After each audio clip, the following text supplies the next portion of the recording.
Captain's Log Supplemental. Our Denobulan crew member, Lieutenant Phoenix, is spending today celebrating a holiday similar to Earth's Father's Day. Though, as you might imagine, those familial lines are slightly more complicated than a traditional Earth family is. It's apparently customary to spend the entire day performing services for your various fatherly figures, cooking meals, fixing things, even washing feet and trimming nails. The lieutenant told me he has 12 people he has to do this for. Luckily, they're all on Denobula, so we had to make a stop there to drop him off. I'm exhausted just thinking about his day. Although it did make me think I should probably drop my dad a subspace comm soon.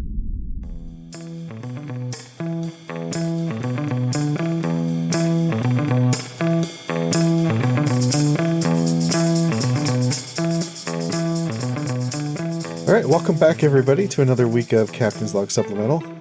Captain's Log Supplemental is a Star Trek rewatch podcast where we're marching ahead in chronological order by star date. We wrapped up Enterprise recently, and we're now 9 episodes deep into Discovery. We like to say at the top and bottom of the pod, if you like what you hear, please like, subscribe, share us with your friends and family. What's the podcast thing you do? Rate and Follow. review. Rate and review. That's it. Yeah, rate and review. You're doing great, Rob. Keep it up. I'm so good at this. Yeah, it's not me fucking it up this time. Woo! So, how are you guys doing this? Oh, I'm sorry. As per usual, I'm joined by my friends and co-hosts. Oh, God. Chris. Hey. And Stanford. I feel like when you say, welcome to another week of our show, it sounds like it's a chore at that point. Like, I mean, listen, we're all lovely people, including our producer, Mariah. Hi there. So yeah, anyway, how are you guys doing this week? pretty good. Pretty good. Hey, Chris. Yes. Hey, happy Father's Day. Happy Father's Day, Stanford. Aw, thanks. Yesterday, my kid's like, Dad, tomorrow you should make pancakes. And I'm like, I don't think that's how Father's Day works. But I made waffles and because I don't know, I fucking suck at pancakes. I just fuck them up most of the time. But waffles are pretty easy. So I made waffles instead and they came out all right. But it was just Liam and me because Mariah had to work this morning.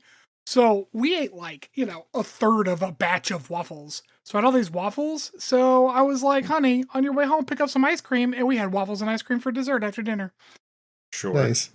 Excuse me. Sure. You had waffles and ice cream. Oh, well, yes. Okay. So I had a big lunch. So technically I had waffles and ice cream for dinner. Yeah, that's nice. Well, we went to this Dutch bakery place. It was about 20 minutes outside of here a couple days ago. 40 minutes outside of here a couple days ago. Dutch in the sense that the Pennsylvania Dutch are Dutch. Yeah, because Missouri's got a lot of Amish people too. Yeah, they do.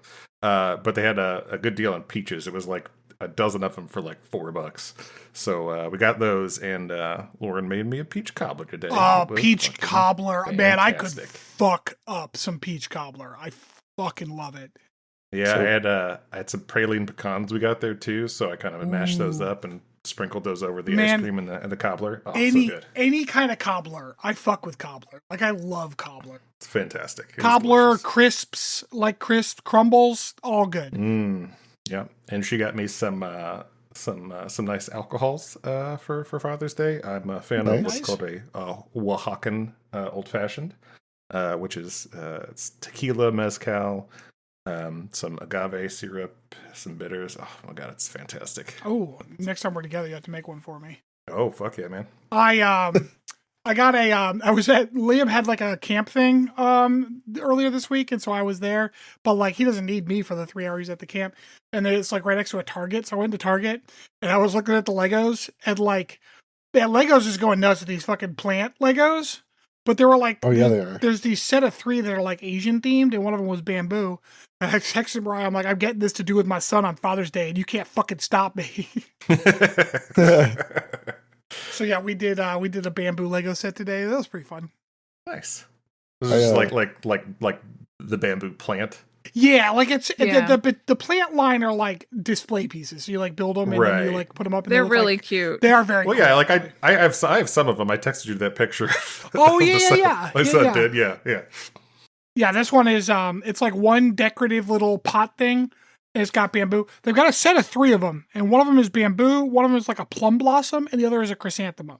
And they're in like the same kind of pot. So like if you buy all 3, you got like a little set of like Asian themed like decorative plants. Oh man, that reminds me. I saw this one like picture of this like kind of porch out front in like New York of like like the townhomes. I don't know what they call them, but the rows. And like one of them, like the stairs down in the porch was all decorated with Lego flowers. Oh, it was probably was it a brownstone like in Brooklyn? Brownstone, yeah. It was a brownstone. Yeah. That's what it is. Yeah, I couldn't think of the word. Yeah, no problem. But yeah, it was so cool because like from far away, it just looks like a porch full of flowers, but you get up close and it's all Lego. That sounds fun. The only problem I would have with that is like the kids are going to take those shits, right? Mm. They're not like, I mean, like, I'm not like damn thieves, like they're kids and they're toys just sitting out like ready to play with. Yeah. You know what I got for Father's Day? Oh, yeah. Rob's here. Hey, what's up, Rob? I may have contracted COVID. Oh, nice. It's really nice that you get something too. Because like, I know you're not a traditional dad, but you got a bunch of pets. So like, yeah. Oh, yeah. Yeah, we were celebrating Father's Day with our mutual father-in-law here. And one of the party goers apparently contracted COVID on our way out to visit, and I may or may not have COVID. We'll find out in the next couple days here. So this is not I am not asking this in any kind of like I'm hurt way, but like, why wasn't I invited to the breakfast out of curiosity? Like I couldn't go. It's fine. But like, who planned it, and who do I have to like lodge a petition with to be like, can I be invited to the Father's Day breakfast? So, babe, this is also I found out I usually was going on Friday night. This is also usually with my stepfather's sons, 2 of which don't vaccinate. Were they there? Yeah. Ian was. Oh yeah. All right. Well, never mind. Can't go. Sure. Woo. Hey, yay! Ironic that you ended up potentially being exposed to COVID, and not from the one who doesn't vaccinate. Yeah. Anywho, Star Trek. Star Trek, yeah. So this week's episode is episode 9 of Discovery, titled "Into the Forest I Go," which is this a reference to something? I don't get the title. I forgot that's what it was called. Well, like Stamets mentions like a clearing in a forest when he's talking to Silver at some point. And I'm sure because later he ends up like living in the mycelial fucking dimension for a hot minute. But it didn't happen in this episode. No. I mean, I don't know. Right, well, maybe he just glimpsed it. But anyway, yeah, so we kick off this week again with a recap, which is it just a thing through all of Discovery? I guess it must be. Yeah, because it was that era of all right, I have a bone to pick. If I am watching something that is streaming, stop recapping shit, man. I just watched that episode. Stop recapping.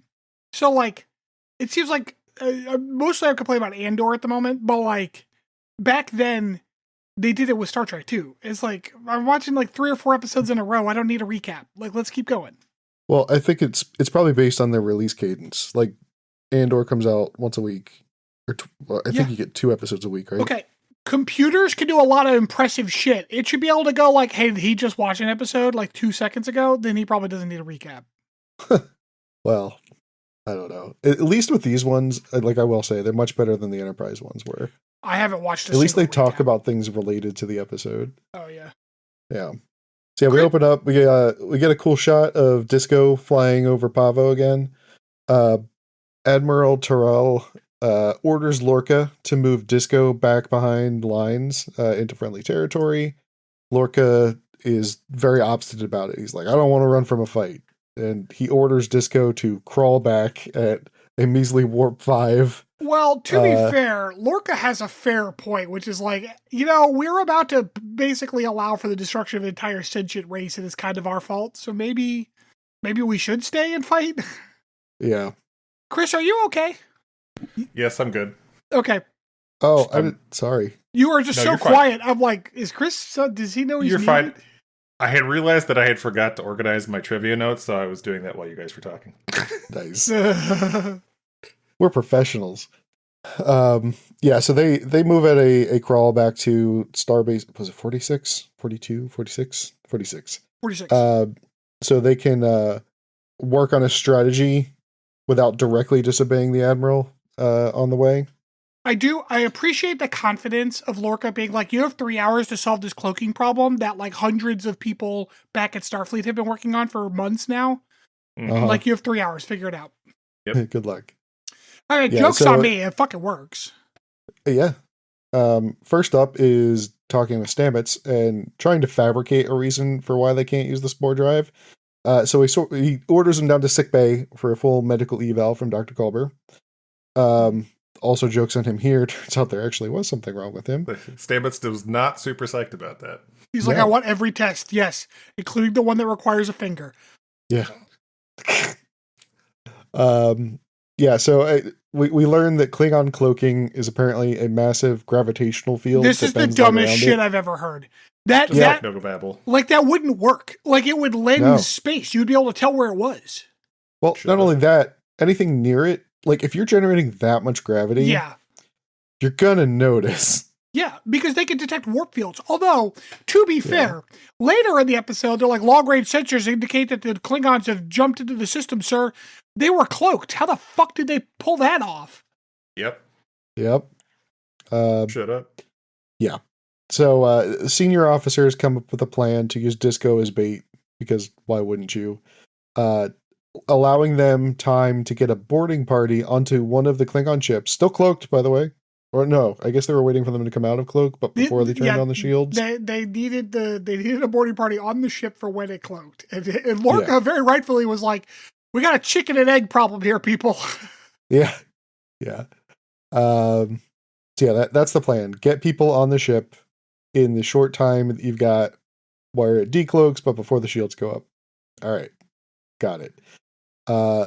Lorca then finds out from Dr. Culber down in sickbay that Stamets' brain is rewiring itself due to all of the, I guess, genetic material from the tardigrade.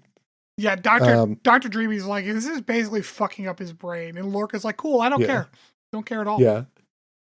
Yeah, he's like, that sounds awful. Can you also make a rapid series of 133 jumps to buy time for an away team to evaluate Klingon cloaking mechanisms? Trivia note here. When there's some trivia you can't miss. It's a fun fact with Chris. So the writers had apparently originally chosen to use not 133, but 525,600. Oh my god. For What the the number fuck? of jumps. And this was a specific reference to the song Seasons of Love from the musical Rent. 525,600 minutes. Which Anthony Rapp was in. He starred in Rent, in a production of Broadway. I don't know who production of that Rent. is. Who's Anthony Rapp? Stamets. Dr. Oh. Dr. Dreamy. No, No. that's No. Culver. That's Culver. Oh, Stamets was in it too? Yes.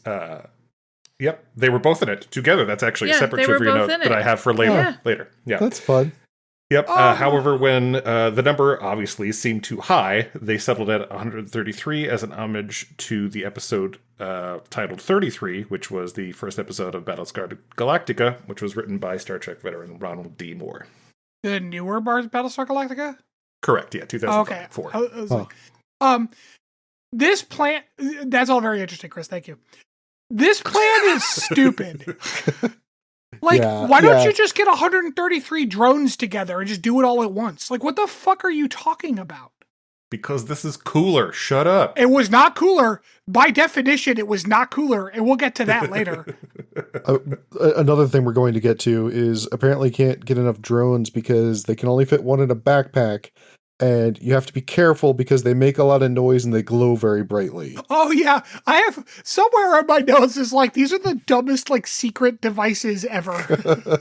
Phew, a nice subtle device they're planting is my note. So yeah, Stamets is very reasonably, I might add, concerned about his safety.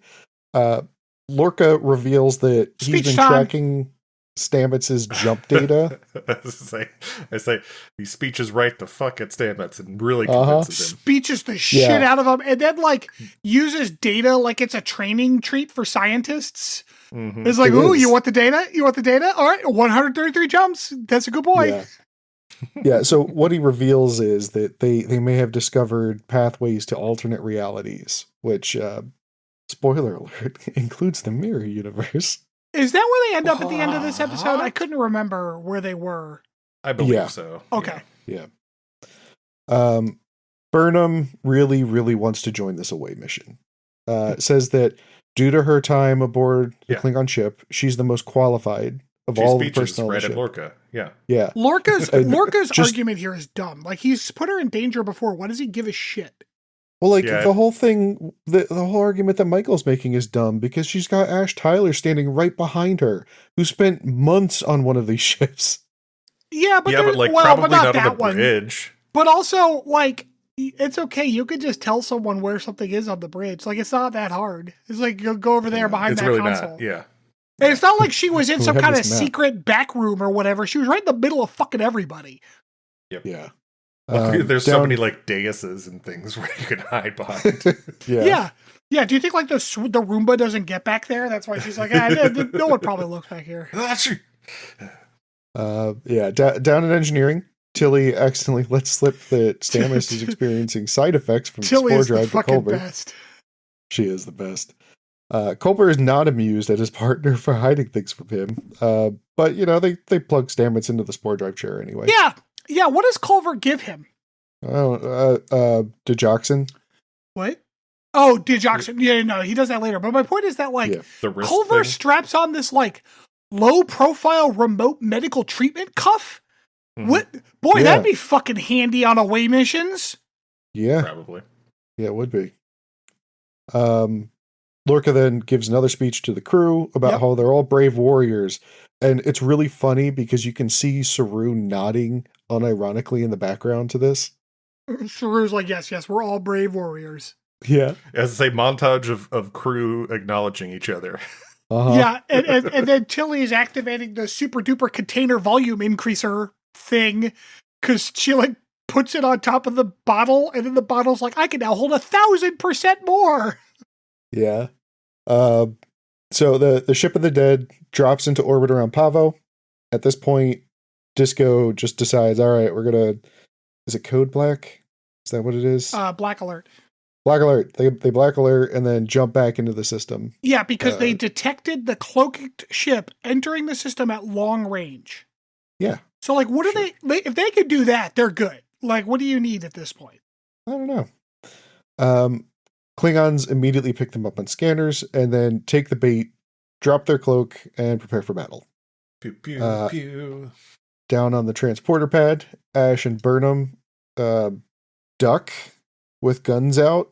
So when they get beamed over, I guess they're ready to start blasting. I guess much like sealing troops, the crouch is the more tactical position. I think the Kelvin universe actually like started that tradition because I think Spock did it in the one movie. Oh, I think you're right. I think that was the first movie too because he was going down to Vulcan. They're just gonna beam them through the Klingon shields, I guess. No, they beam them before the shields come up, but after the cloaking goes down. So the cloaking went down. There was enough time for them to have a little speech in the transporter room, and then they got them in before the shields went up. I think that was like detailed for the plan. There was just the convenient time period before their shields would go up where they could beam on. That's stupid. I agree. So anyway, they beam over and then just start installing their sensors, which, I mean, dear Lord, these sensors. You say sensors. You make it sound like there was more than two. There was two. There were two. They're two. They're the size of a football with the tiniest little tripod.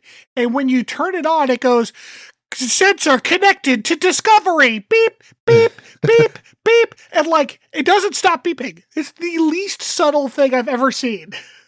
I really wish they would have made like a dial-up modem noise. Would have been so great. You probably should not design covert sensors to both light up in a bright blue color and make beeping noises. Oh, yeah, that's right. They also light up, yeah. Yeah. So while they're moving through the ship, Burnham discovers a human life sign aboard the ship and convinces Ash to help rescue them. They get to a door. Burnham starts to quote unquote crack the code. Ash just rips out a knife and pries the panel off. And it cuts like 3 wires and it opens. Yeah. He's like trapped in a prison ship for whatever days.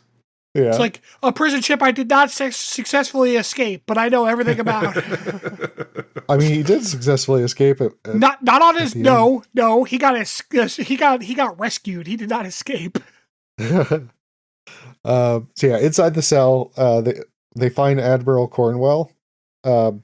Ash also sees Laurel all beat up in the corner. Yeah, and that takes Ash directly back to Vietnam. Like he is in Vietnam for the next 2 acts. Just immediate panic attack. It's just fucking Fortunate Son in sweats for this man for the rest of the time. Yeah. Cornwell wakes up. Oh, what's up? Never mind. Continue. Okay. Cornwell wakes up, but she can't feel her legs. Burnham then sees Ash in distress and decides, I'm just going to stun the Klingon. Like that's the clear solution to this problem. I mean, I don't think she saw that Ash was in distress and therefore decided to stun the Klingon. I think she saw Ash was in distress and it was like, oh shit, a Klingon, and then stunned her, which, like, yeah, that is the correct response because they think the Klingons are all bad and attacking them, right? Like, oh yeah, that's true, I guess. So yeah, at this point, Ash is like in shock, can't get a hold of himself, just freaking the fuck out. Michael decides to leave him with Cornwell and heads to the bridge by herself to install the sensor. She sets this thing up, right? Which again, really should not be making this much noise. And her perfect place on the bridge is literally in the middle of the fucking bridge. Now it is behind some like barrels and a console, but like I assume there's a Klingon at that console. Like she's like 3 feet from somebody. You would think. At this point, they get the announcement back on Discovery that the sensors are all uplinked. So they just start dropping in and out of mushroom space all around the ship of the dead, forcing them to cloak. I'm not sure why they had to cloak. Yeah, so here's I think what they were going for was that the ships were fighting and everything was fine. But then Discovery started jumping around them and firing torpedoes at them every time it came out. And the Klingon ship couldn't really dodge that or handle it. So they decided to cloak in order to not be targetable so that they could not get hit again. Okay. Yeah, that was the plan. Yes. Okay. I thought the CG sequence was fun here too. My note is pirouette, yeah, pirouette, yeah, pirouette. Like I fucking hated it. It was stupid as shit. Oh no, I liked it. I hate the stupid spinny nonsense that the Discovery does. I think that is silly. It drives me insane. But I think the sequence is fun. I wish they just did it looks like it's falling down and then settles. Like I wish it would just disappear and then do that somewhere else instead of the spin. But yeah. Anyway, Disco starts collecting the sensor data. Stamets, right before the crazy jump sequence, we see him tell Culber that he loves him. Back on the ship of the dead, Cornwell tries to give Tyler a therapy session and talks him back into control over himself. Well, you skipped the part where Burnham was... Wait. Yeah, you skipped the whole thing with Burnham and the Klingons on the bridge. That hasn't happened. No, not yet. I have Admiral therapy. I guess she's talking to... She has not... Okay, so yeah, she hasn't convinced him to not be PTSDing yet. She's just kind of talking at him. She's talking him down. Okay, he's still in Nam at this point. Right. Yeah. Oh, okay. Yes. Okay, so then we go to the Klingon bridge. Well, first we see Stamets like really struggling, and Lorca orders Culber to just keep him alive regardless of what happens. Drugs. Yeah. So this is when he starts pumping him full of more digoxin. Yeah. Burnham then hears the Klingons planning to warp out of the system, so she just starts blasting to get them to stay in place. I was like, Burnham's thinking fast. She's probably gonna make a speech. This I think this is interesting because she immediately tried to like parlay after that. Which, was kind of a callback to Vulcan diplomacy, right? Yep. Shoot first and then talk. Oh, Yeah. yeah, I guess so. That's how they dealt with them. Yep. The Klingons. I mean, it worked. Being them. Yep. Yeah. Kolo's not pleased, and Burnham has to implement the time-old Klingon honor logic debate strategy to keep him distracted. Cornwell, meanwhile, realizes they've got Klingons coming to visit them in the corpse hold. Yeah, her expert therapy is, okay, I actually need you to stop being a little bitch right now. Like, Snap the fuck out of it. Yeah, she's like trying to deal with these Klingons while also giving him therapy. And she manages to actually stun one of the Klingons that comes through. Fortunately, Ash snaps back to reality, grabs a disruptor, and then disintegrates the other Klingon that comes in. Snaps back to reality. To humanity. Oh. Yeah. Up on the bridge, Burnham challenges Cole to a duel and immediately gets the shit kicked out of her. What's with these dumb double-handled knife things? They're like pocket batleths. It looks like they're fighting with like pruning shears because they've got two handles at the bottom for no fucking reason. That was my immediate thought, yes. They really do. I think it's supposed to be like a hand guard or something. I don't know. I was thinking at first that maybe like it's kind of like the Klingons just like could use both because their hands were bigger, but he was definitely also holding it only by one. So I don't know. It was stupid. Yeah. It looks silly. Like otherwise, it's just a kind of wicked looking knife, like whatever. But like, why the two handles? Like who? The prop department really needs to calm down on Klingon weaponry. So yeah, Burnham like clearly like just physically can't keep up with a Klingon. It always cracks me up whenever any humans ever try to fight Klingons because they're just so much stronger than we are. Except the Archer took that one out that one time because the Enterprise is stupid. Yeah. She realizes though that she's just got to like stay in the fight long enough for Disco to finish the jumping sequence. The door keeps progressing. Yeah, pirouette. Cole disarms Burnham, but he takes too long to talk, and she gets her knife back. Yeah. She grabs the pruning shear and stabs him in the knee with it. They get word from Disco that the sequence is finished. Tyler says like one to beam up. Well, no, he says two to beam up because they found Cornwell. Laurel just gives him a bear hug and gets transported along with. Which does this not work? That's never clearly like explained in any of Star Trek. Why like does that work or not? Because like it does. Like 100%, it always works. When it happens, it works. But there's also it's happened more than once. Yeah. Oh, it happens in every series. But the question is like, then why do we have to specify how many people we're beaming up? Like, what? Well, like, how does I always thought that if you wind up with more material, like, don't they just get fused together? Like no, that's only if you also. That's only if you beam up an orchid very specific as well. Flower. Yeah. Okay. Yeah, they did not get Tuvix. They're not like Larash now. Like, gotcha. So yeah, Burnham meanwhile is following shortly after, but not before she manages to grab Giorgio's badge back from Cole, which he was using as a toothpick, which was kind of funny. Cole is like, I can't believe this is going to be so easy. I'm like, bitch, you got stabbed in the leg. Yeah, right? kind of like, well, the problem is too, because it's like, it's typical Hollywood fight scene, which is like the overly strong, super like strength person has like the other person by the throat, but then throws them instead of just crush a windpipe, man. What are you doing? Yeah. So, fortunately, he gives her time to grab the badge and then leap out into the air, like between the levels of the bridge deck. Yeah, doing gets beamed out in the air. Like an Ocarina of Time dive. Yeah. Once they're back aboard, Lorca orders a torpedo volley.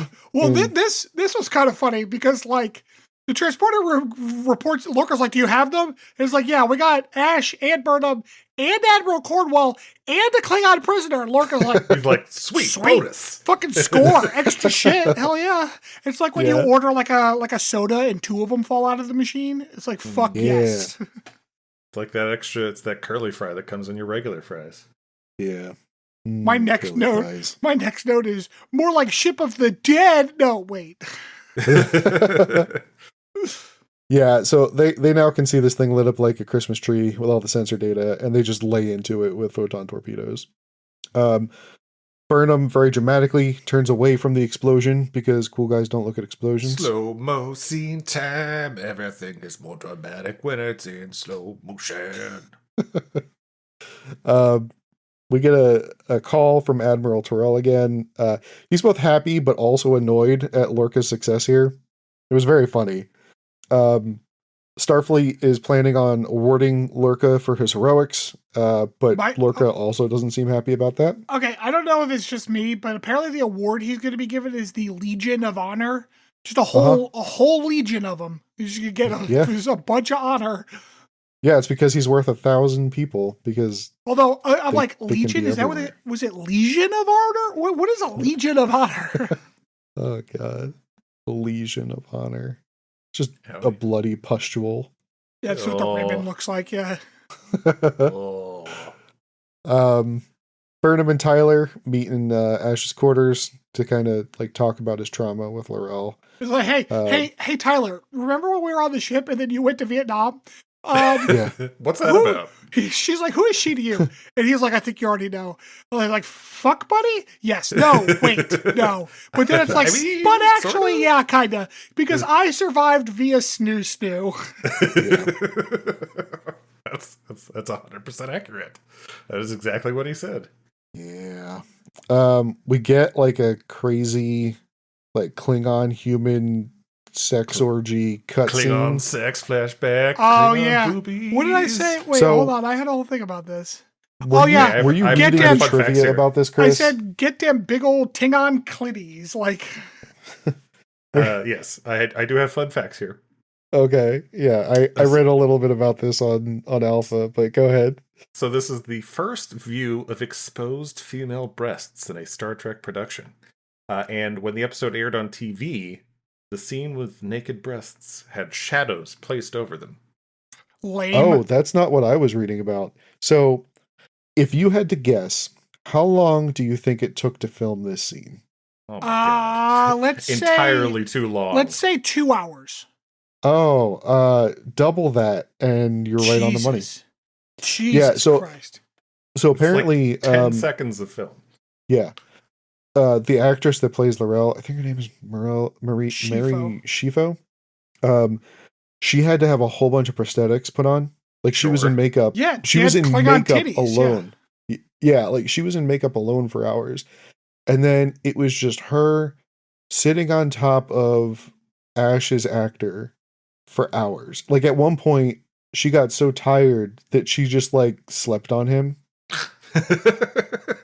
And like they joked about this, like they had a moment, like apparently it was really funny, and they were both actor and actress were actually excited about this because it kind of reverses the, I don't want to call it a trope, but like the stereotype that like guys can't be sexually abused the same way that women can. So they Shifo's like, man, I can't wait to rape you. Like, what the fuck? Oh my God. Oh, we don't like it when we actually use the words to describe what is happening? Just so graphic. Oh. just like them Klingon titties. Yeah. Klingon clitties. So, anyway. The Burnham-Ash relationship feels very forced. I don't like it. I agree. Yeah, I always thought, like when I watched it the first time, I thought that too. Yeah. I kind of like it. You would. You would. Rob's like, yeah. Yeah. So yeah, Burnham then does her best to like offer him some support and comfort to get through his trauma here. Stamets meets Lorca in the shuttle bay because that's where you go to look at the scenic sunrise over Pavo. Lorca turns out asked Starfleet to give his award to Stamets instead of him for all of his work with the jumps. Stamets does offer to do one final jump, but tells Lorca after this he's done. Like Lorca's such a manipulative dick here the whole time. Mm-hmm. Yeah. Oh yeah. I mean, Yeah, As intended. Par for the course. Yeah. I'm not surprised that that's what happened. But You're right. Yeah. Tyler has another nightmare of Laurel, and then heads down to the holding cell to visit her. She is weirdly maternal to him here, and it's super creepy. Yeah, I think it's supposed to be. I don't think guess. maternal is the. Why do you say maternal? She seems like she's coddling him. Okay, so this may be your inexperience with the parts of the internet that I am going to admit now that I have experience on. She's doming him is what's happening there. It is not maternal. It is dom. Yeah. Oh, okay. That's the symbolism of like him kneeling and her standing above him like that. Like that's all. Yeah. That's all dom body language. Yeah. Huh. Well, now it's even more creepy. So thank you. That's more creepy to you. Oh, okay. I mean, it lines up with the scene from before. Yes, and that's the thing. Like, I think that's actually it was pretty well done because like that is the relationship, even if it's not entirely consensual. Although it also kind of is in a weird way. I don't know. Right. It's hard to really analyze this relationship given the like doubled agency that's going on. But like the idea that like this is not a consensual, non-consensual relationship, which is, con non-con, but like it is a dom sub relationship, and they do a good job showing that visually without it being too graphic or like gratuitous. Like this was actually a pretty good little shot of like this is their relationship using some of that body language that is like very common and established in the dom community. Huh. All right then. In engineering, Stamets and Culber have a really touching moment. They're joking.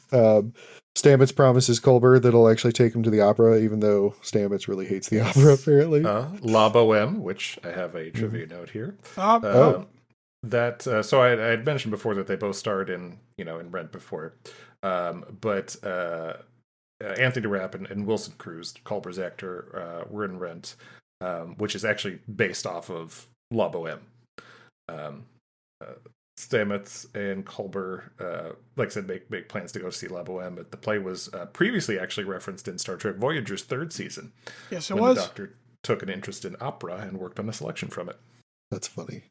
So, Dr. Stamets, Lieutenant Stamets, whatever. Stamets says he's leaving Starfleet, basically. So he'll have a lot of free time coming up. Dr. Sexy is still in Starfleet. Like, he doesn't have any free time. I wonder, can he just give himself medical leave? I don't think you're supposed to, but like, I signed my own absence forms in high school once I turned 18, so fuck it, So yeah, they strap him back in a spore seat. Lorca very maliciously punches in some coordinates. Clandestinely. Yeah. Oh, did he? Yes. Yeah. Oh, I missed that. I must have written a note. I was wondering what happened. Oh, That's the only reason for showing that, I think, is to show that he did it on purpose. Yeah. I did not catch that. I must have been writing a note or something because I was looking. I did not see him do that. Interesting. Like, no other point do they show somebody inputting coordinates for a jump. It's just, do your thing, mushroom guy. Because I was kind of annoyed because I was like, oh man, of course it's the one last jump. He did 133 jumps today, but that 134th, that's the one. But now it makes more sense that Lorca using the data he got, because Lorca was trying to get back to the mirror universe, which was the implication behind that data in the first place. Okay, correct. I did not catch. Okay, so that actually might change my rating of the episode because I was really annoyed by that. Interesting. Okay. So yeah, Lorca punches in the coordinates, and Stamets immediately starts screaming. I was like, Stamets, he needs more digoxin. Come on, get in there. Yeah. Disco's jump sequence gets really weird. And the spore drive chamber starts icing over. Like, I don't know, was it ice or crystals? I think it was supposed to be ice. It was weird. Yeah, okay. Tilly reports an incomplete jump sequence, which that's putting it mildly. They pull Stamets out of the chamber, and like his eyes start getting iced over and white. Like, it looks super creepy. He looks like blind, like he's got like clouded eyes. Yeah. Back up on the bridge, the last scene is Saru reporting that they are at Starbase 46, but Starbase 46 is nowhere to be seen. He doesn't know where Well- they are anymore. He said that he doesn't. He's like, we're definitely Starbase 46 definitely isn't here. He can't tell where he is. Like they could not, by any measurement they had easily available on the ship, they could not tell where they were. Right. Like, I guess the stars look different enough or whatever. Mm-hmm. Yeah. And they're surrounded by debris. Yeah, a bunch of Klingon warships. Or at least they were wondering They if they were thought Klingon that they were warships. Klingon warships. As it panned out towards the end of the credits, you could see some Starfleet nacelles in there. Interesting. So yeah, that's the wrap on the episode. Yeah. And this, so on a scale... Wait. Chris. One final trivia note here. This is actually the mid-season finale. They after this went live on CBS All Access, the series took a 6-week break to allow for post-production work to be completed on the remaining 6 episodes. The like mid-season shit, like this show is at the very end of like when every show was doing mid-season breaks. Like they don't really do that much anymore. Right. I feel like it started when like the first Battlestar Galactica. That's when you would get like 10 episodes and then like a half break and then 10 more episodes and then the season break. And like that became really popular for a while. But I think this show is kind of like in those years where it's like towards the end of that process. Because that was the transition from longer, like more episodes per season. Yeah. So. Right, yeah, because this show's got like 14 or 15 episodes per season, which is still pretty long by today's standards. Yeah.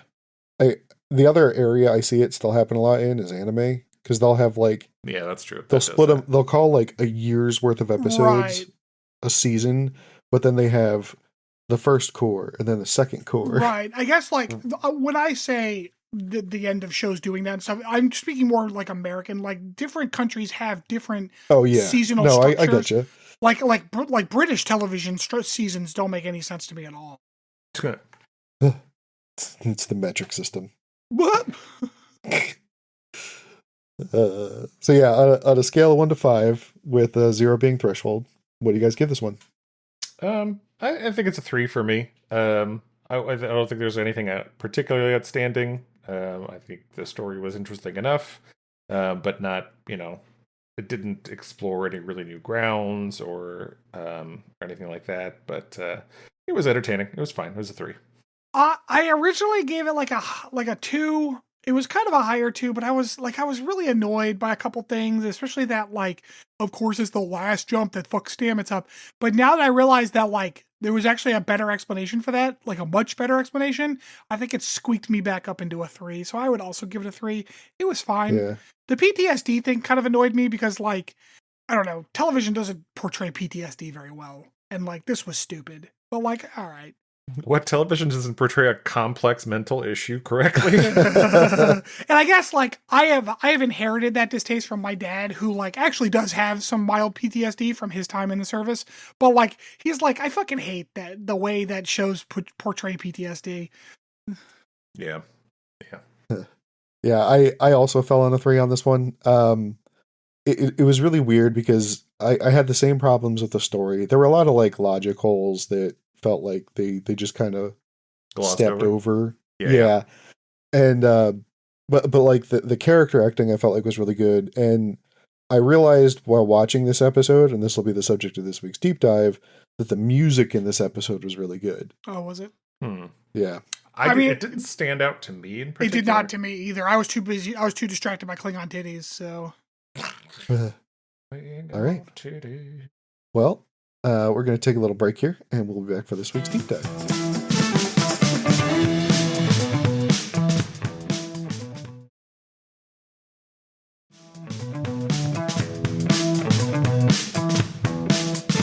All right, welcome back, everybody. So as mentioned before the break, this week's episode, this week's deep dive, is going to take a look at the composer behind a lot of modern Star Trek.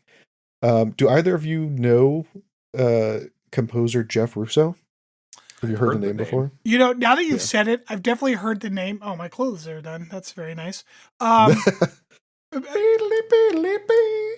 don't. You know what's funny is like as much as I make fun of like because I think it's LG that has that particular ditty. I don't hate it. I don't hate the fun little like, hey everybody, your clothes are done. Tee hee. Like that's what it sounds like to me, and I'm like, it's kind of fun. Yeah, it's better than like my mom's like washing machine back when I was a kid. It was like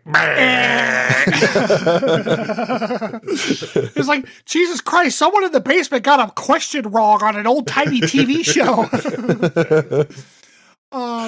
I've definitely heard the name, but I don't know why. Oh, okay. So yeah, he's responsible for a lot of modern Star Trek music. Basically everything from Discovery on. So he did the themes for Discovery, Picard, Strange New Worlds. He did the overall composition for Section 31, the movie, and he did the theme for I think it was the second season on, or maybe they took a break and it was part of the first season too. I can't remember, and I didn't write it down in my notes. But for some of the short treks, man, even the music in Starfleet in Section 31 was bad acting. See, I kind of felt like the music was kind of like the only thing that I enjoyed about that. I movie. do not remember a goddamn thing about the music. Did the from music that have a stupid terrible fucking Irish movie. accent? No, like it was like a kind of like action movie music until the very end where you get the stinger from Star Trek while they're sitting in that like old wreck on the planet right before they take off to save the universe. Yeah. Have y'all seen the new season of Andor yet? No. I'm rewatching. Well, Lauren's watching it for the first time with me. I'm rewatching it because our friends were saying how good it was. But yeah, well, there's like a it's not a spoiler or anything. There's a wedding at one of the episodes, and they like play some like traditional wedding music or whatever. But then they bring in this like techno fucking beatbox android, and it's fucking amazing. And they do like they do like a white girl rave in the middle of this fucking wedding, and it's pretty awesome. Nice. So Rousseau did all of the main themes as well as countless episodes in all of the new series, basically all of New Trek. He got his professional start in music as the co-founder of an alternative rock band formed in 1993 called Tonic. They didn't have a ton of commercial success, but they did have one hit song that made Billboard charts. If You Could Only See. I went and listened to it. It's not bad. Oh my god, I love that catchy. song. I had that on a mixtape that I played in my car all the time. For real? For fucking real. It was on the first. It was on the first now. Now that's my music. I just want to say that like if Mariah had been me, I would have been like, no, I've never fucking heard of it before. After that, I know that's what I was expecting. I know that's how jaded. What is the name of this song again? If You Could Only See. Yeah, I fucking love that song. Yeah, so go ahead and give it a hold listen. on, I'm gonna give it a listen real quick. All right. By Tonic. While you're looking up. So from there, he joined his friends, Wendy Melvin and Lisa Coleman, and assisted them in a couple film and TV projects that they were working on at the time, and fell in love with scoring cinema projects. He went on to work on 19 films, 42 TV series, and 2 video games. I know this song. Jesus Christ. I like as soon as I played it, I'm like, oh shit, this song? This is like quintessential 90s. Oh yeah. I don't know that I know this song even a little bit. He did work on Fargo, the TV show Lucifer. I didn't realize that this even existed, but they made an entire X-Men series called Legion at one point. Yes, that's pretty popular actually. I haven't watched any of it though. I did not know that. He did Santa Clarita Diet, and I think you were the one who was telling me about this series, Stanford, The Umbrella Academy, which apparently has nothing to do with Resident Evil. Oh shit, that show is fucking good. Oh man, it's over, dude. It's wrapped, so like it's a good one to watch. Yeah, for sure. Oh, that's a good show. That's a good show. I'll have to watch it. Yeah, so while you have COVID, you can watch all this. Yeah, because I think there's like 4 seasons of it. That sounds right. It's it's one of those shows that we Netflix I think owns it. It's one of those shows that we caught the first season when it aired, and it was annoying because we wanted to watch it, but we had to wait for the seasons to come out. But it's a good show. All right. I feel bad, but I recognize a total of 0 films that he's worked on. What films are in there? Let me look it up again, Jeff. So Rob's like, a bunch of no-name bullshit. Next. Well, like I listed the TV shows because they were things that I knew that we would all recognize. All right, you ready? Yep. There's only 19, so I'm going to list them all. Ghost Game, Lesson Plan, About Cherry, Watercolor Postcards, Free Ride, Bad Behavior, The Surface, Hondros, Three Christs, Submission, Lizzie, Mile 22, Lucy in the Sky, Lorelei, American Dreamer, What You Wish For, Canary, Rob Peace, and The Last Rodeo. A couple of those movies I've definitely heard of. Yeah. But I have not seen a single one of those. Yeah, I have not seen a single one either. Interesting. Yeah. Based on how old this guy is and when he was doing music, like some of those movies sound like they were in the 90s, right? No, not a single one. Oh, 2004 was the earliest. Yeah, no, I haven't seen any of them. Yeah. One of the two games that he worked on, I really love. Have either of you played What Remains of Edith Finch? I have not played it. I know. Man, fucking things with a title that's a sentence. Come on. It's a great game. Sort of like a walking simulator. It's really good. A walking simulator? That's a little rude. That's a specific game genre. I don't know what it means. It's like, well, you played like Firewatch, right? You know, I have it. I downloaded Firewatch years ago and never actually fired it up. Supposedly very good. That's why I got it, because I heard it was really good. It was on sale, and I never fucking played it. Well, you should go play it. It's a great example of the genre. Give me an explanation of what a walking simulator is. It's sort of like it's like Myst, where I was gonna say Myst is kind of what came to mind. Yeah. Like the idea, like a lot of them are puzzle based where you're trying to like solve a mystery. Things like The Witness? The Witness. Awesome. Yes. So I was just saying, like, so the problem is that none of us have played the same of these, so we can't. Yeah.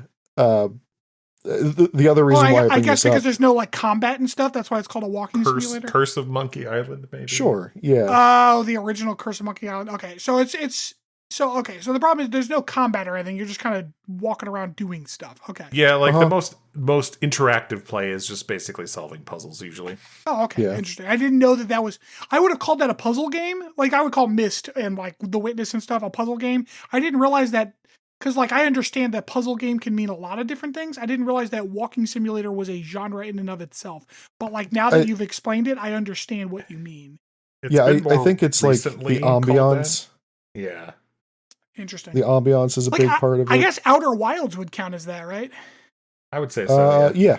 Even though I know you're on a ship for part of it, but it's that same like concept. Yep. Yeah. Okay. All right. Yeah, it's not like a derogatory. No. Yeah, no, it's just ableist as shit. It's fine. Wow. Dude, that's what I should do. I should make a video game that's a walking simulator, but you're in a wheelchair. That would be fucking funny. Oh God. You should make it a horror game too. Just the puzzle is just trying to figure out how to get into places, but there's no fucking ramps. Yeah. It's just like this existential crisis. Half of it is just like petitioning for them to put in some fucking ADA ramps everywhere. God damn it. You have to hit the time passes for 6 years before it happens. Yeah. So yeah, the reason why I bring up Edith Finch, he won a BAFTA Game Award for Best Music in 2017 for that. And he also won a Primetime Emmy Award for Outstanding Music Composition for his work on Fargo. Oh, Fargo the show? Yeah. Yep, Fargo's a show. Sorry, it was also a movie. I didn't know. Yeah, it was a movie. It was an older movie, though, I guess. Yeah. It wasn't in. No, it was the TV show. Yeah. So yeah. Fargo confirmed my fear of wood chippers. Sure. All right. It's weird because this is the second time wood chippers have come up in conversation today, and it was you and Kelsey, and both of you expressed fear for them. Wood chippers terrify me. Like, I know intellectually that it's not going to happen, but I feel like a wood chipper on means it's going to suck me in. Like, it's going to, like, why is the inside of that not covered in emergency stop buttons? Like, Jesus Christ. Yeah. Anywho, Jeff Russo, awesome composer. I like his work a lot. We're going to take a little break here, and we'll be back for some potpourri.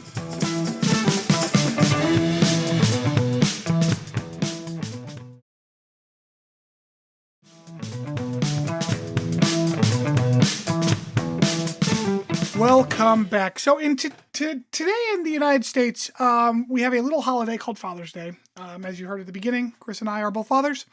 But something unique amongst... Rob is a very good uncle. Rob is a very good uncle. Something that is not unique to anyone, really, is that everybody's got a father at some point, right? Although I guess technically some of us have more than one, some of us has less than one in the moment, but at some point you all had a father. So I have a trivia game for Chris and Rob, and it is called How Well Do You Know Your Father? Oh, Lord. I have managed in the last 48 hours to source the answers to 12 questions from both of your fathers. Oh, Jesus Christ. I am going to ask you those 12 questions to see how many you will both get right for your own fathers, okay? Oh, God. Oh, no. Now my dad knows this exists. Gotta fly under the radar here. I swear more than I've ever sworn in front of him in my entire life. Wow, that's what you're worried about. That's what you're fucking worried about. Dude, you're next to me. You'll sound like an angel. Although your parents know I have a filthy mouth. Okay, so I happen to have Chris's to the left of Rob's, so we will start with Chris, and I'll just go like each question to both of you. Okay. So, first question, Chris, what is your father's favorite color? Jesus. Literally something we've never talked about. Okay. If I had to guess, blue? That is correct, yeah. Okay, nice, okay. Rob, same question. Actually, Periwinkle. I was going to say, it's not periwinkle. We'll side wave, but yeah. Chris, Rob, Okay. Yeah, you're next. I think green. Oh, I'm sorry, that is incorrect. Your father is also blue. Oh, okay. Dudes gotta be dudes. Rob, I'm pretty sure you're going to know this one. What is your father's favorite food? Chicken. Specifically chicken parm. That is correct. Yes, chicken parmesan. Chris, favorite food? He's gone through this like food renaissance recently where he's been cooking a whole bunch of different stuff, so this is more difficult. If I could just with him, no such renaissance. If I could give you a hint, it is not a renaissance kind of food. Okay, fair enough. Is it steak? It is not steak. Now I know your father listens to this, so hopefully he will take this in the spirit that it is intended. His choice is corn on the cob, which is a wild pick. Wow. I would have never in a million years thought anyone's favorite food was corn on the cob. Hey, I like me some corn, but damn. Yeah, but is it your favorite? It's crazy. Like what a taste. What a taste. Stanford. Yeah. Stanford.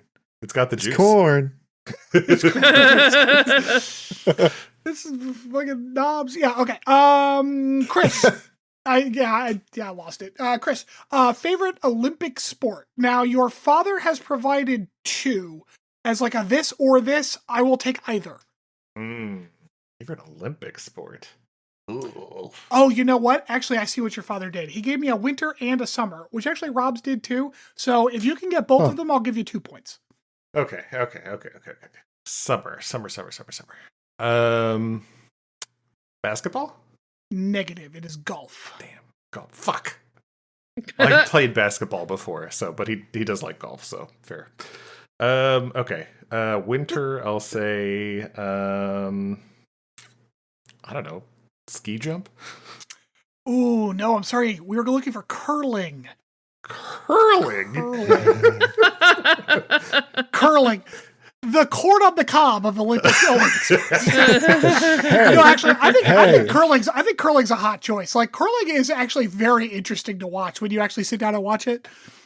You want to know something funny about curling? What's that? It is a Scottish sport, and every single so it's golf. curling. Is it on ice? Yeah. Every single curling. They get a lot of ice out there? I mean, it depends on the time of year. Actually, it's funny. They have well, except for maybe the Highlands, but they have pretty moderate winters because they're an island. Yeah. Sure. A small island, no less. It's an Irish sport named hurling. I think it's funny that it's so close. Totally different. Oh, yeah. I've seen hurling before. It's like lacrosse. Oh, is that on not a joke steroids. about them always Pretty being much, yeah. drunk and throwing up? Oh, Jesus, Mariah, you racist bitch. Sorry, I thought that's what that was for. My bad. Did my It's like that's English their showing? second best sport after drinking all night. Like, god damn. Sorry, my British is showing However, a little bit. we are all rudely interrupting Rob's very interesting trivia. Oh yeah, so Scottish sport. All of the curling pucks that they're made from granite from a very specific island in Scotland. Interesting. It's like regulation. I knew that trivia, but I didn't know it was Scotland. I thought it was some fucking Norwegian country, if I'm honest, because it feels like a Norwegian sport. Because it's fucking ice. Yeah. Something between the ice and the brooms. Okay, Rob. So your father also provided a summer and winter, so upwards of 2 points worth here. Okay. I feel like the obvious answer for him for summer is golf, even though I don't know that that's right. That I'm is gonna say golf. incorrect. Yeah, okay. He has provided the relatively broad category of swimming. Yeah, okay. Yeah. For winter, I would say curling because of the Scottish heritage, but I know that I don't think that's true. My sister fucking loves curling. But I'm gonna say, God, I feel like it might be bobsled, but I'm gonna say downhill skiing. That is correct. That's exactly what he wrote. Nice. Wow. Nice. All right, Rob, back to you. Where was your father born? Now, for both of you, I've got a city and a state, so that is up to 2 points. Oh man. The problem is my dad moved around a lot when he was a kid. I think it started in New Jersey though. I'm gonna guess Hamilton Township, New Jersey. Okay, you got 1 point for New Jersey. It is Newark, New Jersey. Newark, that's right. That's where my aunt lived up there. I forgot about that. All right, Chris. Canton, Ohio? That is correct. Nicely done. Okay. Yeah. Wow, nice. I'm so Well, excited for you. Like, I don't know these people. I was debating for a second because cause he was just here visiting for the last week, but he talked about a lot of his family's actually from like a part of Pennsylvania too. But yeah, he did grow up in Canton, Ohio, so I was pretty confident about that one. Yeah, my I dad knew your dad was from literally- Ohio. That's why he's a Browns fan. Yes. My dad was literally in Canton like yesterday. Oh, okay. Yeah, he's That's doing funny. CAP stuff there. All right, Chris, who is the first president your dad remembers? Fuck. Remembers Reagan? No. Richard Nixon. So a couple administrations before Reagan. Damn it. Rob, who you first president your father remembered? I don't know, Gerald Ford. Ooh, close, but no. So he actually remembers JFK because the assassination happened when he was in elementary school. Oh, yeah. So it would come out. Okay. Get a little more fun here. Rob, where did your father and your mother go on their first date? First date. You know, there was this old Italian restaurant that I think they had their anniversary dinner at and their reception from their wedding. Oh God, what was it called? Like they just closed a couple of years ago. I can tell you, like, if you'd like to continue that memory lane, that's fine, but that is incorrect. Oh, okay. I don't know then. They actually went to a Super Bowl party together. Interesting. Oh, that's right. My mom had to get football pointers from my grandfather because she knew nothing about the sport. I remember that story now. Oh, that's Yeah. adorable. Yeah. Chris, where did your parents go on their first date? So we specifically talked about this when they were That's here. cheating. That is And cheating. They said they didn't really go on dates. They met working together in the Gannon University library where they went to school. He did say like if they had any money, they'd go to like this pizza place. I think it was like Del Vecchio's or something like that. That's correct. Holy shit, yeah. Yeah, Del Vecchio's Pizza in Erie, PA. There you go. Yeah, that's where Gannon University is. Oh, Nice. Erie. Mm-hmm. That's where Cassidy's from. That is right. That's where my mom is from almost. She's like right outside. Oh, really? Meadville. Yep. Okay. Chris, what is the first job your dad had? He was a newspaper delivery boy. That is correct. Yep. Yeah, the most cliche first job anyone's Right. ever had. He was a newspaper delivery guy. Yep. Rob, how about you?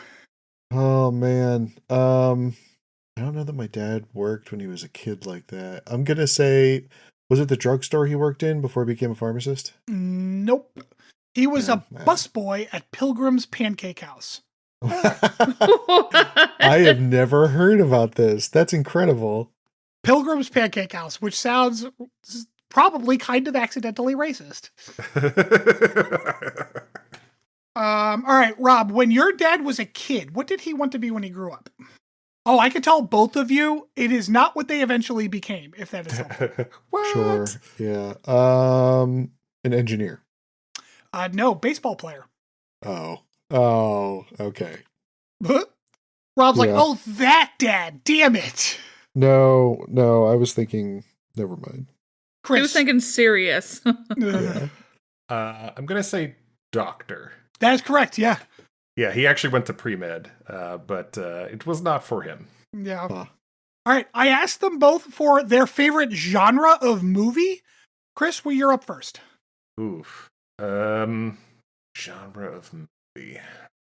Comedy? Incorrect. Mystery.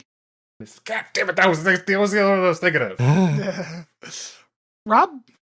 This is a tough one. There are two types. I mean, there are really three types of TV that my dad loves. One is a good mystery. He loves action movies. Like, that's what I would put, like, James Bond under. Like, I don't know if spy movie is a genre. I would call that action. Go ahead. Action, okay. And then the other is Western. Okay. I would say action. Okay, that is correct. Action is what he wrote. Okay. Okay. Now, I asked them both, what is your favorite TV show of all time? All right? Rob, Ooh. you're up first. You're far enough behind, Rob, that I'll give you a handicap. It is not NCIS. Oh, favorite TV show of all time. I feel like it's going to be like Columbo or Dragnet. Gotta pick one. Columbo. So actually, it takes a thief. Oh, Wild pick. okay. Wild pick. I would not have called that in a million years. Chris. Jesus. Favorite TV show. A wild pull here. Monk? No.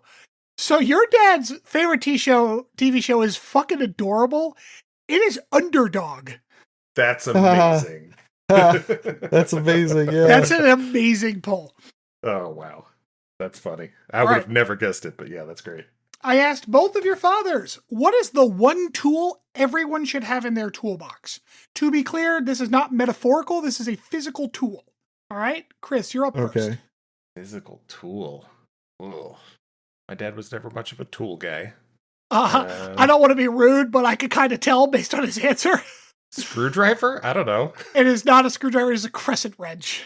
God, that was the my other guess, actually. Rob? My dad was kind of a tool guy. You know, it's silly saying it, but I'm going to also guess screwdriver. No, his was hammer. That's surprising. Mr. Beach is pretty much like, if it's not right working, just hit it really fucking hard. All right, I asked your parents, or your fathers rather, favorite Star Trek. I did not specify, but both of them on their own volition gave me a series and a movie. So there are 2-point opportunities here as well. That's hilarious. Okay. So Rob, favorite Star Trek series and movie? TOS Wrath of Khan. That is correct in both regards. Yeah. Chris? I'll say TOS. Okay, that is already incorrect. Damn it, is it Next Generation? No, it's Deep Space Nine. What the fuck? Oh, good pick. Good pick. I mean, like, I enjoyed Deep Space Nine a lot. I don't ever remember her watching that. That's crazy. Wow, okay. He must have watched it after we left or something. That's interesting. Okay. Movie? Wrath of Khan? That is correct, yes. Okay. Man, wow. I thought it was either TOS or Next Gen. That's crazy. All right. So at the very end of this quiz, I did provide them an opportunity for me to give you a message from them. Okay. Okay. Rob, your dad says that he is very proud of the man you have become. Very proud to be your dad, and that he loves you. So we're crying now? Chris, your dad's message was a little more aspirational. Rob's already like a great guy, but your dad has some advice for how you could get there. He says you should endeavor to be kind, patient, and generous to everyone who you cross paths with. Oh. Has he not met nice. Chris? So someday, Chris, he'll be proud of you. And with a score of 8-6. So actually, Rob, you were almost rallied there. Chris does squeak ahead and knows his dad better than Rob knows his dad. Yeah. Now, to be fair, I guess, Chris, you did just see your dad like last week, right? You're very true, yes. So like that probably didn't hurt. No, on at least one of those questions for sure, the first date thing, because we specifically talked about that. Yeah.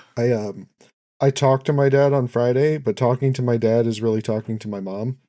Yes, I know you were talking to your mom because I was asking Kelsey for her number because I lost it several cell phones ago because I needed to text her to get this out of your dad. Chris, your dad was easy. I just messaged Eric. Like Eric took care of it. Nice. Okay. Yes, thank you very much to Kelsey, Mrs. Beach, and Eric for facilitating this, and to Mr. Emmerich and Mr. Beach for answering these questions. Nice. And a happy Father's Day to those two. All right, anyone got anything else? Happy Father's Day to the both of you. Oh, thank you. Aw, thanks, Rob. Then, as we say at the top and the bottom, give us a rate, give us a review, tell your friends. We like doing this. We're enjoying ourselves, so we'd like to do it for more people to enjoy. That'd be awesome. Otherwise, we will catch you all next week. Bye-bye.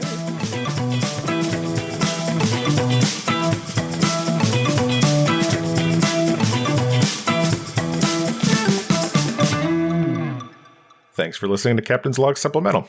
You can follow us on Twitter at PodCLS or send us hate mail at podcls3@gmail.com.